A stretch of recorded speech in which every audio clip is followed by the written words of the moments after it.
Okay, is Charlie here today? Yes. Right here. Okay, so I'm thinking you're gonna answer this question, but you probably shouldn't. So does anybody here know when women were officially welcomed into Rotary? Yeah. All right, Sally. 1985. Ah, actually, It was 90. actually 89. Oh. Does anybody know how that happened? Lawsuit? Probably. Lawsuit. Lawsuit, we love lawyers. Lawsuit. Yeah. You love what? Lawyers. Lawsuit. It's a lawsuit. Exactly, yes. Well, I did not know this little fact, so I'm gonna share it with you. I believe that it's Duarte, California, if I'm wrong. Yes, Skip right over that. Yep. In 1978, the Rotary Club of Duarte, California, invited 3 women to become members. Rotary International then brought a lawsuit against, actually withdrew their charter because they violated RI Constitution. So the club then turned around and hired Kenny. I'm still in college. Somebody likes it, Gary. Like him, to actually to sue them in violation of the state civil rights law, which prevents discrimination of any form in business establishments or public accommodations. The appeals court and the California Supreme Court supported the Duarte position that Rotary could not remove the club's charter merely for inducting women into the club. The United States Supreme Court upheld the California court, indicating that Rotary clubs do have a business purpose and are in some ways public type. This action in 1987 allowed women to become Rotarians in any jurisdiction having similar public accommodation statutes. The RI constitutional change was made at the 1989 Council on Legislation with a vote to eliminate the male-only provision for all of Rotary. So.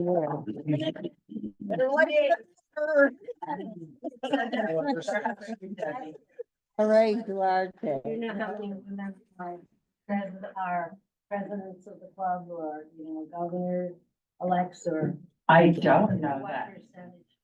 Does anybody know how many women are in positions of leadership within Rotary? Too many. Too high. I'm pretty sure I didn't just hear that. That's one of your jokes, right? Yeah, really. Would every woman in the room raise your hand, please?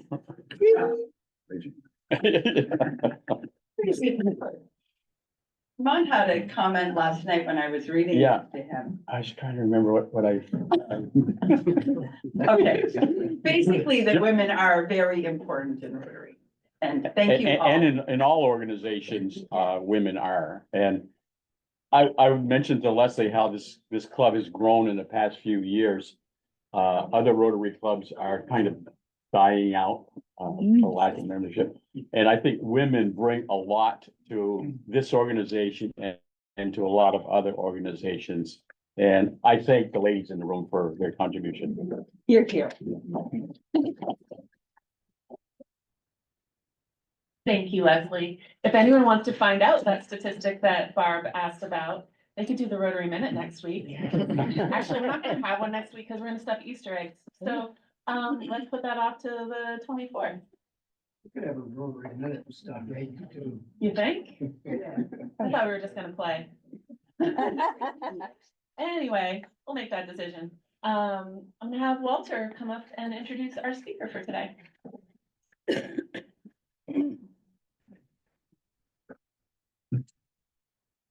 Good morning.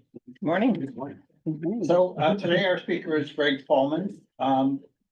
He is at present president, or as they call it, King Lion of the Williston Area Lions, which he has been since 2002.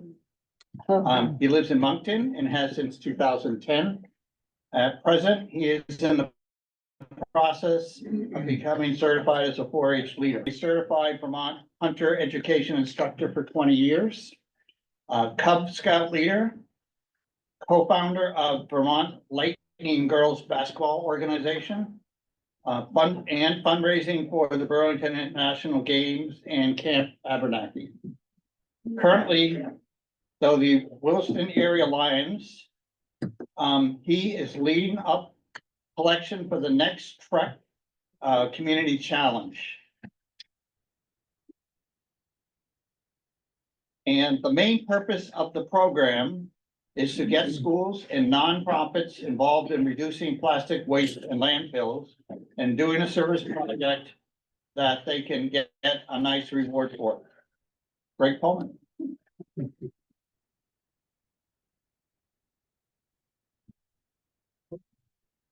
All right. So I'm gonna talk to you about three things today. Put one of these on each table. Williston Area Lions was established in 1983.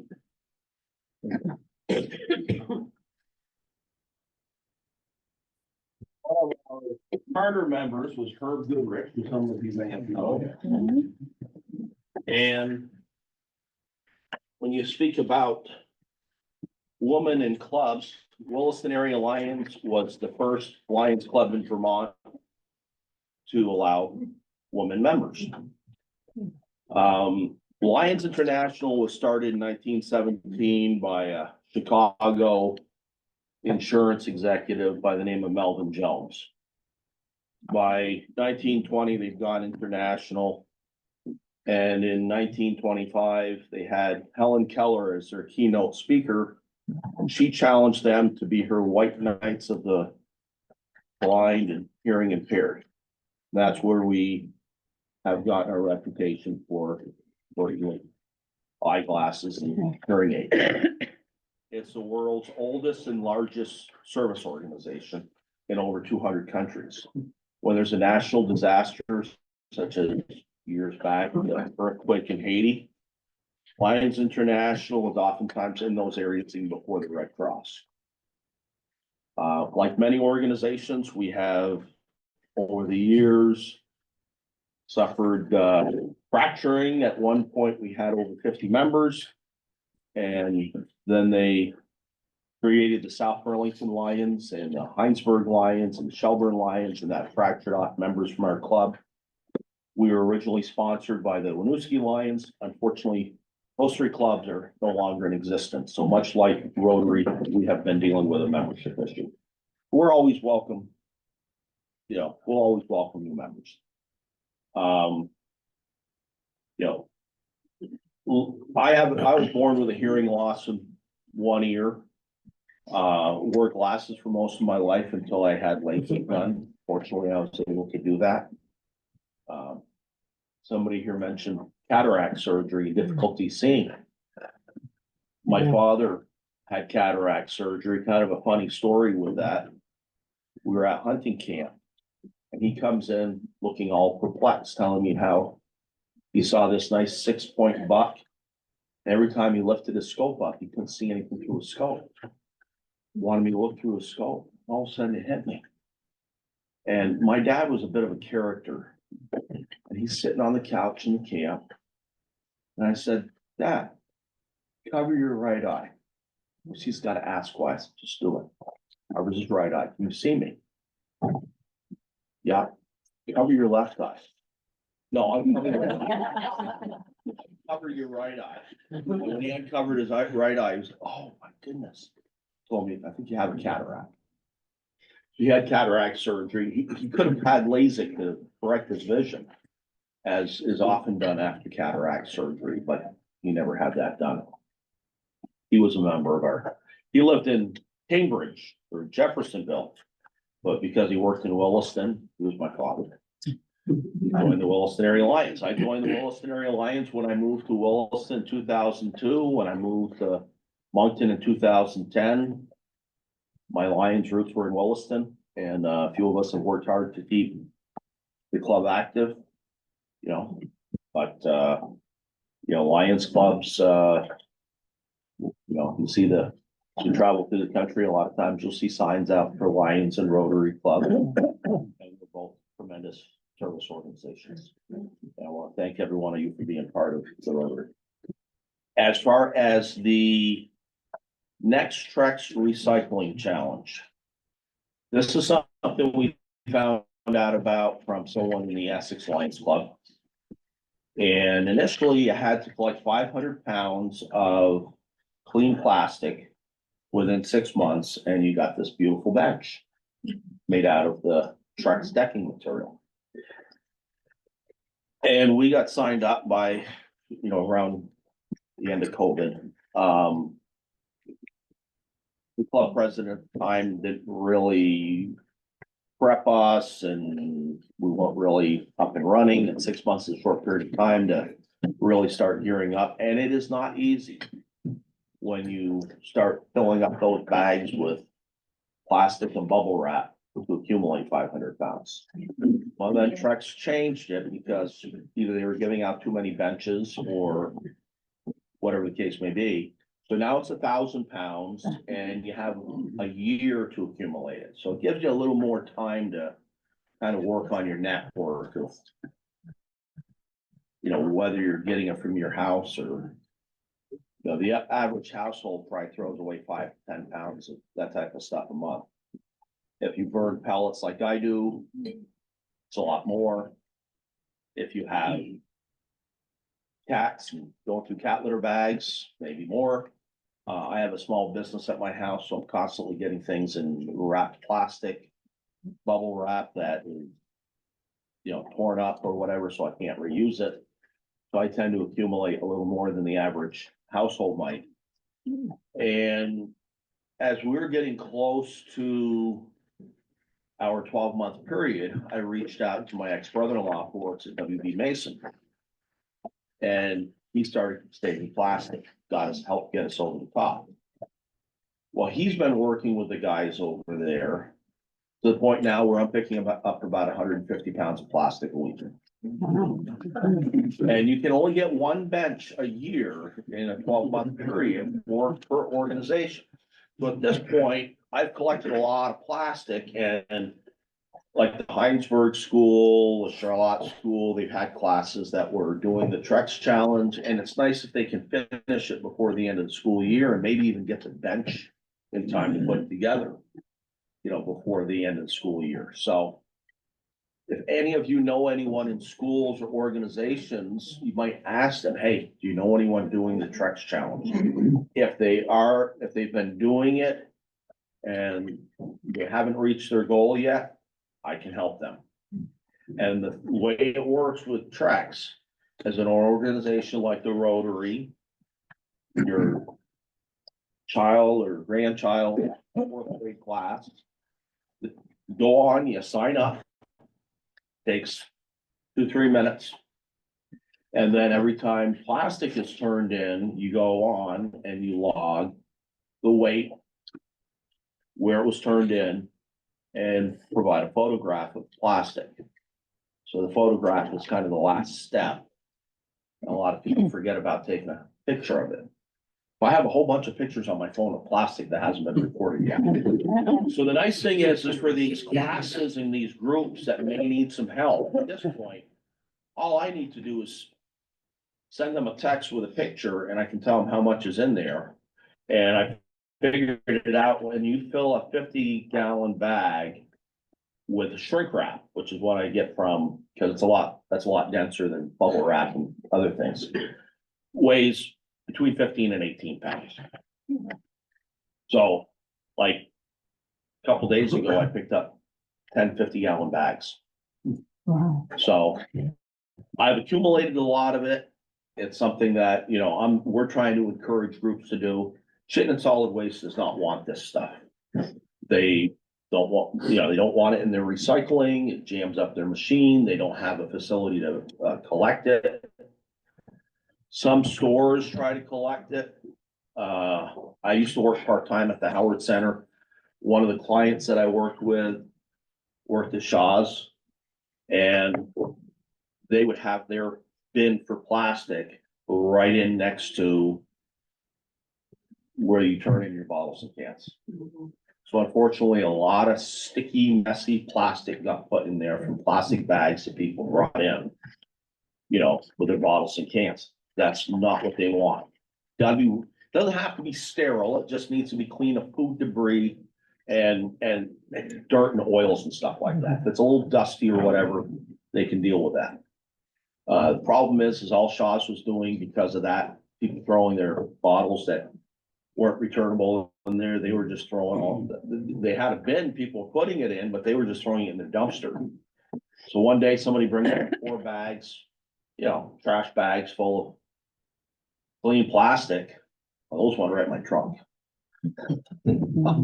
So there's a lot of waste of this stuff going on out there. We're all trying to do different things to try to, you know, help and protect our environment. This is a real easy way for groups to do it. And the nice thing is it's about a $400 bench kit that they send you. So it's not some little toy or something. It's a nice, you know, you can see a picture of it on the flyer. So I would encourage any of you that have questions to reach out to me. You know, Walter has my contact info. I don't know if you email that to people, or you can certainly share my email and phone number with people. And, you know, it's a wonderful program. And essentially, after getting our first bench, we signed up for another 12 months. On 5 weeks, I already had enough plastic for the second batch. So everything I've collected since about the 1st of December either is stuff that I've shared with schools or stuff that I would like to share with schools. And then again, the nice thing is all the hard work has been done for them. I just want to help them get over the top. Because, you know, the kids do these things and then they don't see the reward at the end of the year. Summertime comes, they forget about it. May or may not, you know, have an incentive. If they see the reward at the end of the year, the teachers can say, hey, save up your plastic over the summer. And if you take it back, take a picture of it, or bring it in, or whatever process they may have. And the last thing I want to mention is, you know, Williston Area Lions, when I mentioned we were the first club in Vermont to allow women to join. That doesn't mean women were exclusive of Lions. For many, many years, since shortly after they were formed, Lions had a sister organization called the Lionesses. So there's been women involved in Lions activities for 100 years.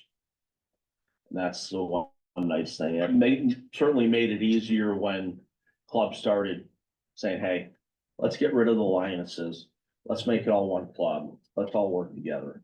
But some of the things that we do locally, we give scholarships to CVU students every year. We do the eyeglasses, as a lot of people are familiar with. We have a couple of members that used to work very closely with the Deaf Advocacy of Vermont group. And they are actually the people within the District 45, which is the state of Vermont, to collect and repurpose hearing aids. We also do a lot of other things. It really depends on what people need. We've done everything from putting in wheelchair ramps to, you know, whatever somebody might say, hey, we could use a handle. And there are times we could use more manpower. So I'd love to be able to reach out to the Rotary and say, hey, we've got this project, but we don't have enough manpower. Can you come help us? The nice thing about Lions, I don't know if it works this way with Rotary. If we're doing something like a fundraiser, we can even reach out to other clubs. We always, you know, we're not specifically Williston only. We've helped out the Essex Lions when they're set up at the fairground. They've come and helped us out, and Colchester Lions have come helped us out when we did the coffee time on the interstate. So, you know, it's nice to have that help, but it's also nice sometimes to be able to reach out to people in your own town and say, hey, we've got this project going on. Is this something we can work on together? And certainly feel free to reach out to us as well. So we do a couple of different fundraisers, but We used to do antique tractor pulls. I don't know if anybody here remembers those. And then when antique tractors became too expensive to repair or impossible to find parts for, we shifted to ATV and lawn tractor pulls. We used to do that right down below the Catholic Church. Unfortunately, that land, that was part of Herb Goodrich's old farm. And that land eventually became unavailable to us, and we really didn't have a good place to have that. So then we started having the sportsman's raffle. And in the fall of the year, we'd raffle off everything from a telescope to restaurant gift certificates to rifles and shotguns and tree stands. And as time went on, we evolved into more of a firearms raffle. And so we have it at the spring of the year. I'm a licensed firearm manufacturer. I have a firearms restoration business. I do all I make ugly guns pretty again. That's basically what I do. Yeah, I do the metal work. And so I only have time to set up at one gun show. It's in Essex. So we kind of time it so that when the show goes on, I take a block of 10 tables and then I donate 2 for the Lions Club to set up at and sell tickets and do outreach and, but we are doing our annual raffle. We're selling 300 tickets, raffling off 2 nice firearms. If anyone likes to hunt, likes to shoot, or just wants to do something to support the Lions, I do have some tickets. Certainly, just let me know. And if any of you happen to have more of an interest in finding out more about the Lions and would like to come to a meeting, or maybe would like to perhaps even get involved more than just finding out more about us, we would certainly welcome you. Any questions? Yes. How many people are in your club?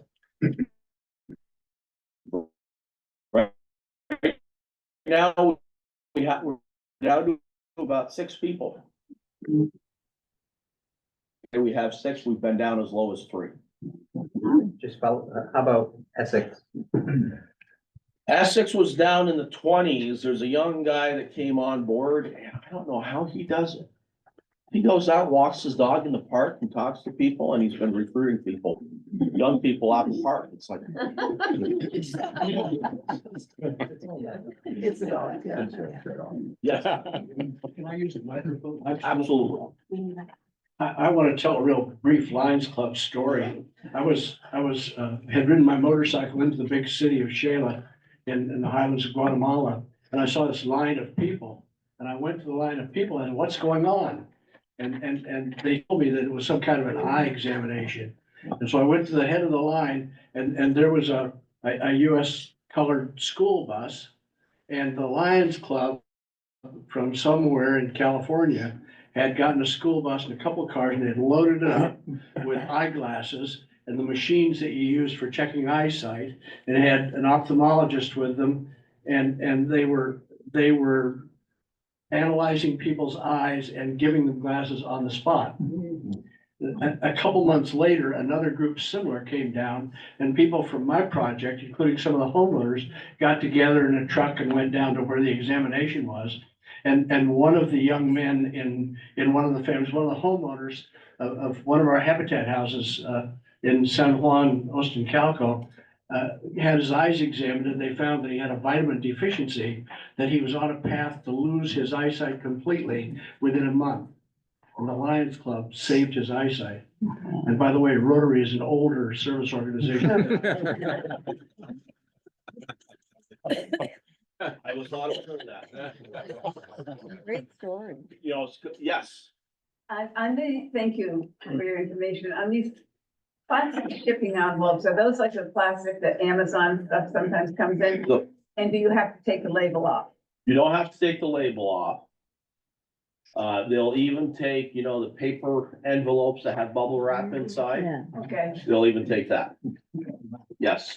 I know I dropped off a number of eyeglasses to Lions, but I think it's important for you to tell people where the drop-off points are. Well, we have one place is at Walmart, Thomas Chittenden Health Center is another. Dr. Clark's office, I know, is another. There may be some other ones. I don't necessarily pick up all of them. The library here in That's just town. That's right, the library has a box. Yeah. So there are different places. Just to tell you a little bit about how that works. We do something a little different here in the Williston Area Lions. COVID created a lot of difficulties for a lot of things. One of them was the collection and handling of eyeglasses. Lions International has a central warehouse in New Jersey where they sort and go through and decide what they're gonna do with what and whether the material is gonna be recycled or the glasses are gonna be reused. They do all of that there. They've had difficulty keeping up with everything that's been coming in. At one point, I think it's the Essex Lions was actually renting a storage unit to keep the glasses, and they had one of the enclosed trailers. They took a load or two down to New Jersey. We sent about 1,500 or 2,000 pair of eyeglasses. Of course, we had to go through and sort each one, look for scratches, look for damage, through the Baptist church here in town. One of our members, her aunt and uncle go there, and we ended up sending it to a group in North Carolina that does exactly, they actually take the glasses, they use a machine to read the prescription, mark them, and then they take them over and they're used by missionary organizations in different parts of the world. So we've actually been, any of our good glasses we've been shipping down there. So, different clubs will have little different things we'll do. It really depends on the types of connections that people have. So, but basically, there's a lot of people saying, it's not just vitamin deficiency. It's not just eyeglasses. Years ago, we had a young lady who was blind going to college and she needed a Braille, machine, computer program set up so she could, it would read what was on the screen to her, and then she could, they had Braille on the keyboard. Various types. We do screenings in schools. We have a couple of machines here in Vermont, and we kind of share them where the kids can come in. And rather than trying to do we were all at some point in school, the school nurse would line us up and have us look, read the sign. Well, that's all fine and good. This machine will actually give a fairly accurate prescription just by reading, the student looks into the they don't prescribe the glasses, but they give them the information and then they can take it to the optometrist or ophthalmologist. And my understanding is it's over 90% accurate. It's not, again, you would not want to prescribe, but the machines that are used in some of these missionary clinics, because of the sheer volume of people that need to be seen, they're using those a lot now too. And technology has come a long ways, obviously. Yes. How did they choose the name Lions? It seemed to me also years ago when I'd be out driving, I saw something, the order of the moose and everything. I thought, what's with the animals? I'm not sure. Your moose, your elks, your eagles, Knights of Columbus, those are all fraternal organizations. People often will ask, well, where's your lodge? We don't have a lodge. Okay, that's one of the limitations with Lions International. We're not supposed to invest in real estate because real estate does not, 100% of what we collect from the community in any fundraising or anything like this goes back to the community. If we want to do something that is not going back to the community, we either reach into our own pockets or we might do like a little silent auction at a Lions meeting and, raise some funds for our administrative fund. So, yes. If the dump doesn't take all this plastic, what do you do with it? And if you open your garage, is it full of plastic? It was. I actually had a 12-foot landscape trailer when I cleaned out my barn that I filled. You know what happens at the dump? It just goes in with your trash. Oh. So it's going in the landfill. So you take it somewhere else then? Right now, I'm taking it to Hannaford's, but if you go on to the Next Trek website, just do a Google search for Trex Community Challenge. When you look down through there, they will list a number of businesses that have partnered. And again, some of them are doing a better job than others, okay? Companies like Hannaford's, what Trex has taken this to another level than just collecting the plastic. They have the bundling machines that will take large amounts of plastic and compress it into a small bundle, kind of like what you see when they do with cardboard. And they will either sell or lease these machines to a business if the business doesn't have one already, such as a Hannaford's. And then they buy the plastic back from them by the pound. So this can actually be a not only good way for them to deal with the plastic that they're dealing with, but another revenue source, especially if they're, have people participating in it. Do they use this plastic to make the Trex? Yes. Cool. That's where the plastic is going. Good question. So if you collected 1,000 pounds, how do you get it to that? You turn it in as you're collecting it. I did not wait until I had 1,000. They would not want you to drop off 1,000 pounds. Yes. So what is the best way to get rid of the plastic? Do we bring it to you? Do we bring it to Hannaford? Well, if you're collecting the plastic, you can bring it to Hannaford's. There are other places that you can bring it to as well. It's not just, and you can't bring, depending on the volume, if you have a small bag, you can bring that and put it in the Hannaford's all have receptacles. I think Home Depot has a receptacle or Lowe's, and a lot of them are listed, but some of them are better set to handle larger volumes. What they don't want is somebody bringing 13-gallon bags.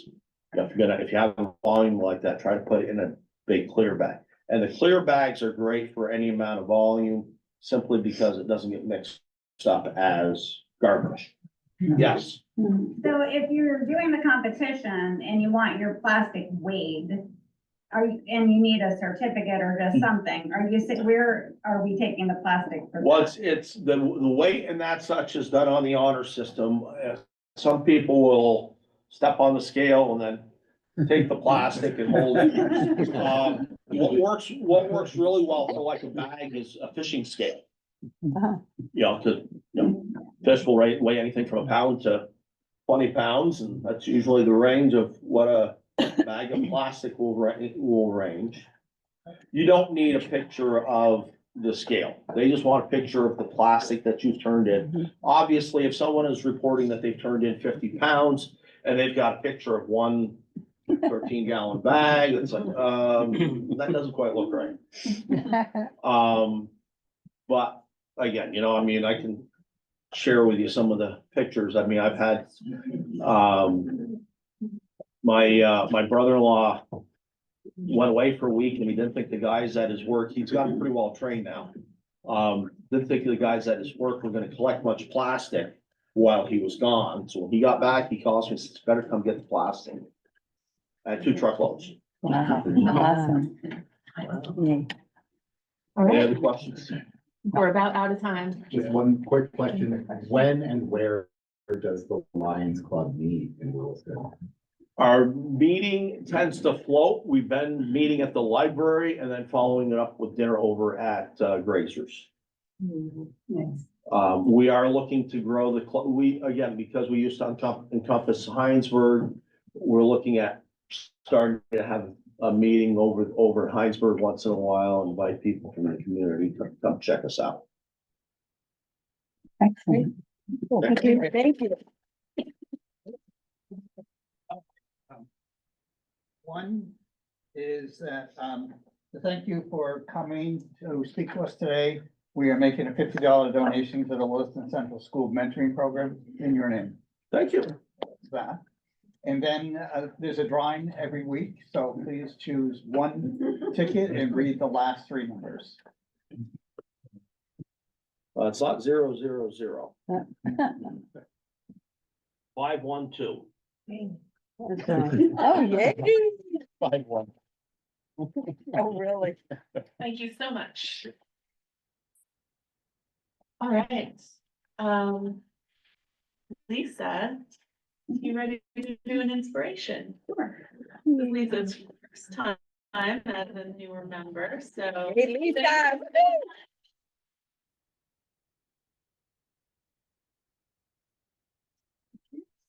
So I was trying to come up with it, unified this morning. What I wanted to talk about so top of my mind right now is all of the division within our society. And I guess the anxiety and and how unsettled I am, in this current time. So I was kind of looking for something that addresses that, and I landed on the words from Jimmy Carter. And I've got 4 quotes of his here that kind of address that in different ways. So the first one is, the bond of our common humanity is stronger than the divisiveness of our fears and prejudices. We can choose to work together for peace. We can choose to alleviate suffering. We can make these changes, and we must remember that there are many ways to accomplish our goals together. The second one is, I have one life and one chance to make it count for something. My faith demands that I do whatever I can, wherever I am, whenever I can, for as long as I can, with whatever I have to try to make a difference. This one, I think, speaks to me quite a bit. Tremendous progress can be made if we persevere through difficult challenges. It's so easy to just stick our head in the sand right now and say, okay, I can get through 4 years, but. And then this last one is where I get my peace from. So, like music and art, love of nature is a common language that can transcend political or social boundaries. So you will find me in my garden when I am feeling particularly stressed. Oh, great, Lisa. Thank you. Garden's a good place to be because we all need to be starting some plants to give away on May 3rd at the town fair. So do I have people starting plants? Yes, okay, a few. And I'm gonna need some help that day to do the town fair. So it's from 8 to noon, and hopefully lots of you are gonna show up.